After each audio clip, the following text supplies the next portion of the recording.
What if I told you that you shouldn't be striving for work-life balance, and that everything we're thinking about work-life balance leading to happiness is wrong?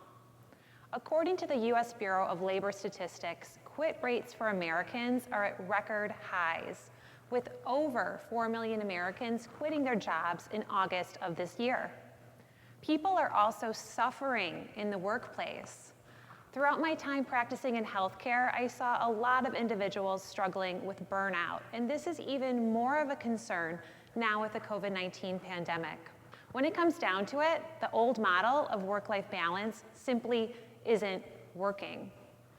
The pandemic has left people wanting and needing more happiness, more fulfillment, more meaning, and more connection at work and at home. When you think of work-life balance, what comes to mind? Perhaps you see scales with work on one side and life on the other. Personally, I see opposing sides pulling for my attention, and I feel a sense of pressure. Pressure to get it right and a feeling of guilt, like I have to choose between a career that I thoroughly enjoy and a family that I dearly love. What I don't feel is a sense of inner peace and happiness, which I think is the ultimate goal. Throughout my life's journey, I've learned a new way to view work-life balance that won't leave you feeling guilty. Throughout our lives, we are all given checkpoints. These are moments and experiences that help us decide what we want to do with this one precious life we've been gifted. They help us decide who we are and who we want to be, and they can even help us realign if we've gotten lost along the way. I'm going to be sharing with you 5 of my personal checkpoints, how they've helped me discover my personal mission, and ultimately redefine work-life balance.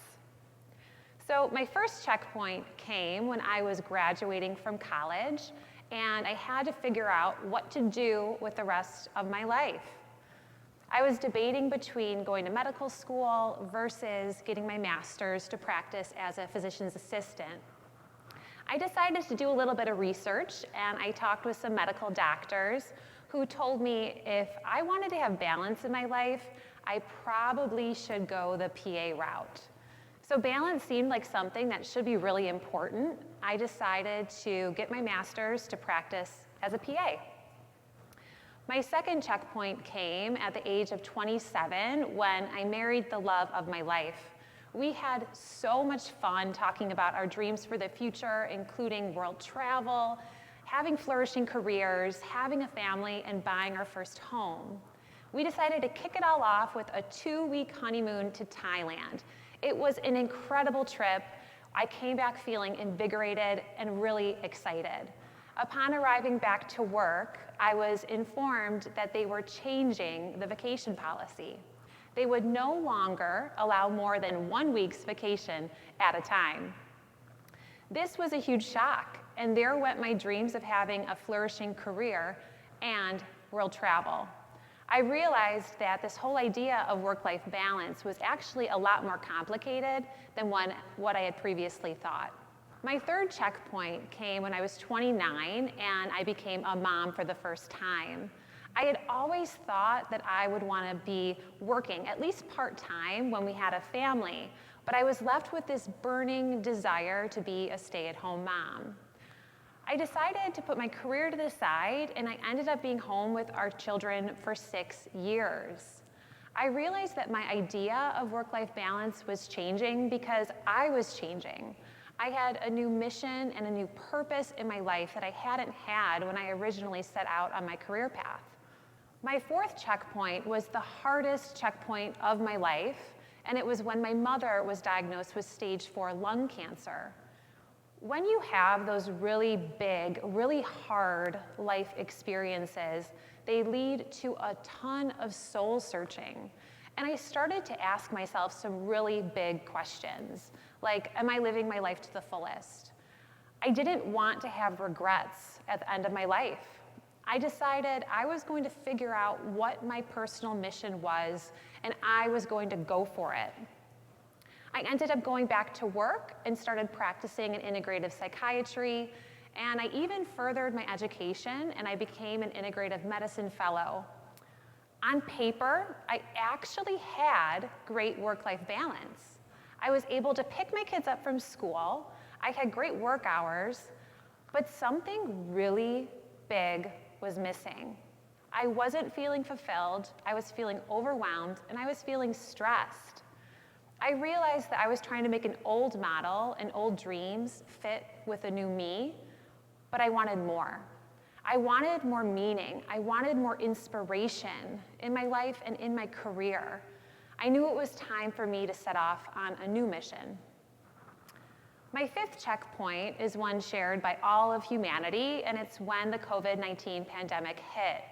So I was 3 months into my new mission of starting my company, Live Greatly, when the lockdowns started.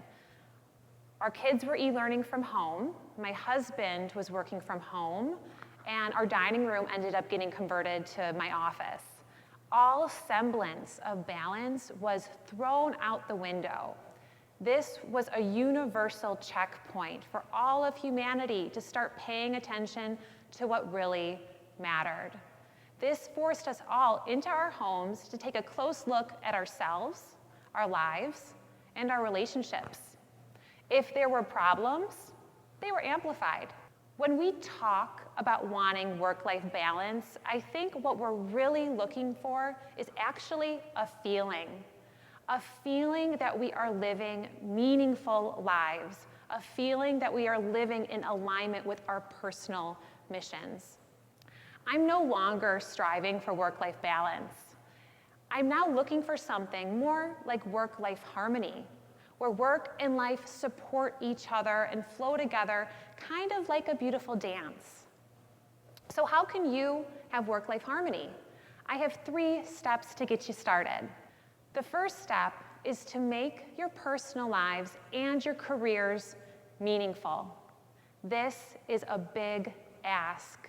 It means really taking the time to reflect, to get to know yourself. What matters to you? Who are you? What are your core values? Then you have to make sure that you integrate those things into your life and into your career. There's not a magic recipe here saying you have to work for 8 hours a day, then you have to spend 4 hours with family and have 2 hours to yourself. This is going to be a very unique recipe to you based on what matters to you and what season it is in your life. The second step is to add more life into your workday. Stop saving all of the fun, all of the family, all of the self-care for before work or after work hours. You have to start sprinkling all of that good stuff into the workday with a work-life integration model.